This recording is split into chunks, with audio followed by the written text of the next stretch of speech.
जैसे लीपा घाटी।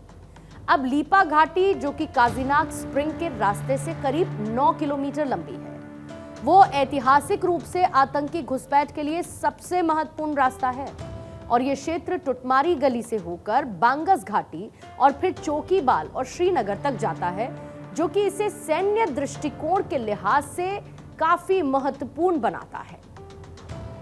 1971 के युद्ध में भारत ने यहां पर कुछ क्षेत्रों पर नियंत्रण हासिल किया था, जिससे पाकिस्तान की सैन्य स्थिति कमजोर हुई थी। हाल ही के दिनों में भारतीय और पाकिस्तानी सेनाओं के बीच लीपा घाटी में भारी गोलीबारी होने की रिपोर्ट है।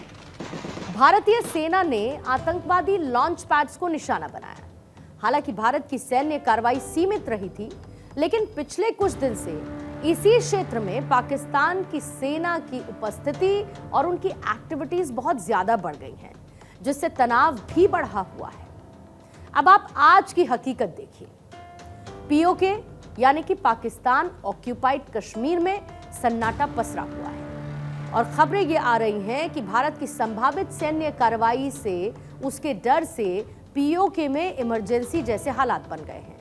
जो पर्यटक हैं उनकी एंट्री पर पाबंदी है, मदरसों को खाली करवा लिया गया है, जो होटल और गेस्ट हाउस हैं वहां पर सेना की तैनाती कर दी गई है और 29 जिलों में एयर सायरन की गूंज ये सब कुछ बताता है कि पाकिस्तान आज डर के साए में जी रहा है।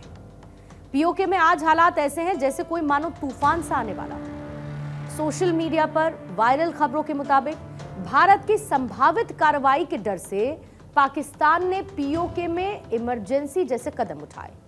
पर्यटकों को नीलम घाटी और जो दूसरे सीमावर्ती इलाके हैं उनमें आने से रोक दिया गया है। मदरसों को खाली करवा लिया गया और होटल गेस्ट हाउस में पाकिस्तानी सेना की तैनाती है।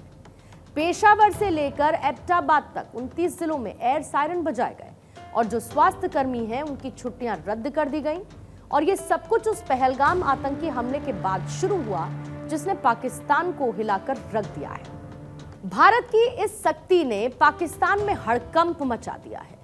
पीओके में इमरजेंसी जैसे हालात इसीलिए बनाए गए क्योंकि पाकिस्तान को डर है कि भारत अब सिर्फ चेतावनी नहीं बल्कि सर्जिकल स्ट्राइक या फिर उससे भी बड़ी कार्रवाई कर सकता है।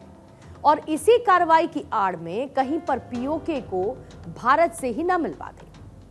पीओके में मदरसों को खाली कराने की खबरें बेहद गंभीर हैं। रॉयटर्स की एक रिपोर्ट के मुताबिक पाकिस्तान को खुफिया जानकारी मिली है कि भारत जल्द ही मिलिट्री एक्शन ले सकता है। पाकिस्तान में छाए हुए इस डर से नीलम और झेलम घाटी जैसे संवेदनशील इलाकों में मदरसों को बंद कर दिया गया और मदरसों को अक्सर आतंकी प्रशिक्षण का अड्डा माना जाता है, जहां पर टेररिस्ट की ट्रेनिंग होती है। भारत की खुफिया एजेंसीज ने पहले भी इस बात का दावा किया कि पाकिस्तान ऑक्यूपाइड कश्मीर के मदरसे आतंकियों की भर्ती और ट्रेनिंग के लिए इस्तेमाल किए जाते हैं। होटल्स और गेस्ट हाउस में पाकिस्तानी सेना की तैनाती की खबरें आई और इसका मतलब यह है कि पाकिस्तान को डर है कि भारत की सेना पीओके में घुसकर आतंकी ठिकानों को निशाना बना सकती है, जैसे कि साल 2016 की सर्जिकल स्ट्राइक में हुआ था। और उस वक्त भारत ने पाकिस्तान ऑक्यूपाइड कश्मीर में 7 आतंकी लॉन्च पैड्स को तबाह कर दिया था। और आज भारत इससे भी बड़ा कदम उठा सकता है और पाकिस्तान ये अच्छी तरीके से समझता है। पीओके में पर्यटकों की एंट्री पर बैन से वहां की स्थानीय अर्थव्यवस्था को बड़ा नुकसान हो रहा है। नीलम घाटी और मुजफ्फराबाद जैसे इलाके पर्यटन पर ही डिपेंडेंट हैं, लेकिन भारत की सख्ती और संभावित कार्रवाई के डर से पाकिस्तान ने इन इलाकों को नो एंट्री जोन बना दिया।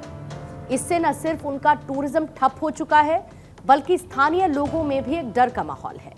बाजार बंद हैं, स्कूलों में सन्नाटा है और लोग अपने घरों में कैद हैं। और इसी बीच वो इस हाल के लिए पाकिस्तान सरकार और पाकिस्तानी सेना को कोस रहे हैं। पाकिस्तान की अर्थव्यवस्था, उनकी इकोनॉमी पहले से ही आईसीयू में है। आईएमएफ से कर्ज के लिए गिड़गिड़ाना उनकी मजबूरी बन चुकी है। सिंधु जल संधि के निलंबन से उनकी खेती और बिजली पर बड़ा संकट है और ऊपर से उनकी सेना का मनोबल पूरी तरीके से टूट चुका है। भारत ने न सिर्फ सैन्य मोर्चे पर बल्कि कूटनीति के मोर्चे पर पाकिस्तान को घेर लिया है। पहलगाम हमले की निंदा ब्रिटेन, नीदरलैंड, संयुक्त राष्ट्र तक ने की। अमेरिकी राष्ट्रपति डोनाल्ड ट्रंप और उपराष्ट्रपति जेडी वेंस ने भी भारत के साथ एकजुटता दिखाई।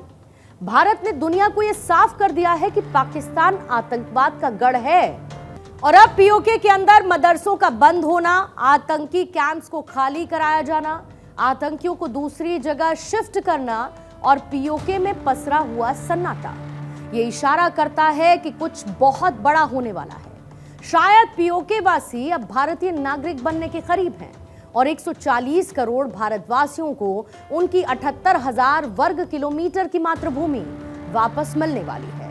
और इस पूरी कार्रवाई का बाय प्रोडक्ट ये हो सकता है कि पाकिस्तान के भी 4 टुकड़े हो जाएं और बांग्लादेश की तरह ही हमें इन 4 टुकड़ों का भी नामकरण करना पड़े।